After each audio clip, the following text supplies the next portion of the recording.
بسم اللہ الرحمن الرحیم۔ حضرت عائشہ صدیقہ رضی اللہ تعالیٰ عنہ فرماتی ہیں ایک عورت تھی اور اسے نبی پاک صلی اللہ تعالیٰ علیہ وسلم نے وہ کلمہ پڑھ کے مسلمان ہوئی، مدینہ طیبہ آ گئی تو حضور نے مسجد نبوی شریف میں اس کے لیے مکان،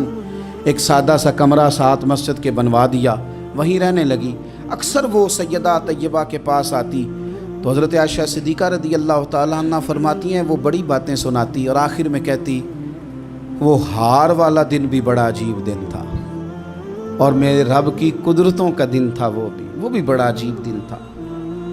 سیدہ عائشہ صدیقہ رضی اللہ تعالیٰ عنہ ایک دن فرمانے لگی کہ تو ہار والے دن کا بڑا ذکر کرتی ہے، وہ کیا دن تھا؟ تو خاتون کہنے لگی اماں جی وہ دن تھا جب میرے رب پر بھروسہ اور مضبوط ہو گیا، جس دن میرا اپنے رب پر توکل اور بڑھا، میرے ایمان میں یقین میں اور پختگی آئی۔ کہنے لگی میں ایک گھر کی کنیز تھی، نوکرانی تھی،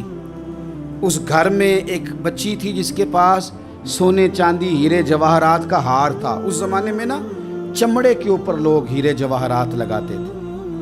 کئی دفعہ سرخ رنگ کے چمڑے پہ لگائے جاتے تھے، وہ بچی پہنتی تھی تو کہتی ہوں بچی کے اس نے اتار کے رکھا یا اس سے گرا وہ ہار تو چیل اسے اٹھا کے لے گئی گوشت سمجھ کے اور میرے سامنے اٹھا کے لے گئی۔ گھر والوں نے مجھ سے پوچھا، یہ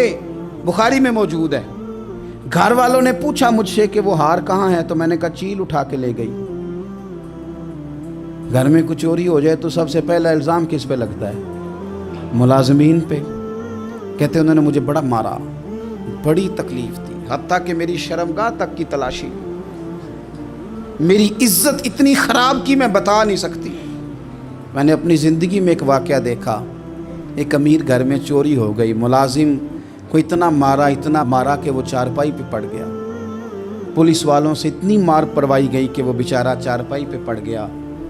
اور پھر وہ اتنا بیمار ہوا اور کچھ دنوں کے بعد پتہ چل گیا کہ چور تو اپنا بیٹا ہے ان کا، پھر اس کا انتقال ہو گیا۔ اب وہ سیٹھ صاحب اور گھر والے آ کے مرنے والے کے کان میں معافی مانگ رہے ہیں، کان میں۔ تو میں نے ان سے پھر کہا تھا کہ یہ تو اب چلا گیا ہے،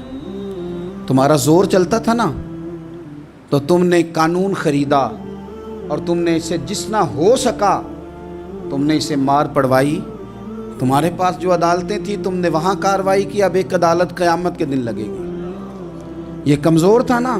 کچھ کر نہیں سکا۔ میرے نبی پاک صلی اللہ علیہ وسلم نے فرمایا سن لو، اگر سینگ والی بکری نے بغیر سینگ والی بکری کو تکلیف دی ہوگی نا تو قیامت کے دن اسے بھی بدلہ دینا پڑے گا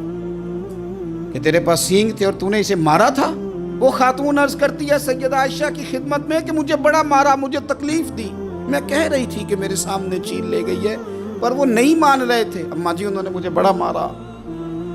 حضرت عائشہ صدیقہ کہتی ہیں پھر کیا ہوا؟ کہنے لگی اماں جی جب کوئی میرا مددگار نہ رہا، مجھے تکلیف دے رہے تھے، رسوا کر رہے تھے، تو میں نے اپنے رب سے مدد چاہی، میرے رب کی طرف میں نے توجہ کی، میں نے کہا مالک اب تو ہی میرا مددگار ہے۔ کہتی ہے وہ مجھے مار رہے تھے تو وہ چیل جو ہار لے گئی تھی وہی لے کے واپس آ گئی اور ہمارے سروں کے قریب لا کے اس نے جب اس ہار کو پھینکا وہ مجھے چھوڑ کے سائیڈ پہ ہوئے، وہ میری بے گناہی جان گئے، لیکن آپ کو بتاؤں اس دن سے میرا اپنے رب پر یقین اور بڑھ گیا۔ مجھے سمجھ آ گئی کہ جب انسان پورا ٹوٹ جاتا ہے اور جب کوئی چاروں جانب اس کا مددگار نہیں ہوتا تو رب تو ہوتا ہے نا، اللہ تو اس کا مددگار ہوتا ہے نا، وہ تو پھر اپنے اس بندے کی مدد کرتا ہے نا، پھر وہ تو توانائی دیتا ہے نا، وہ تنہا نہیں چھوڑتا، وہ تو آنسوؤں والوں کے آنسوؤں پہ بڑا کرم فرماتا ہے، وہ تو قسم پرسی میں آ جاتا ہے، اس کی رحمت بڑھ کے استقبال کر لیتی ہے۔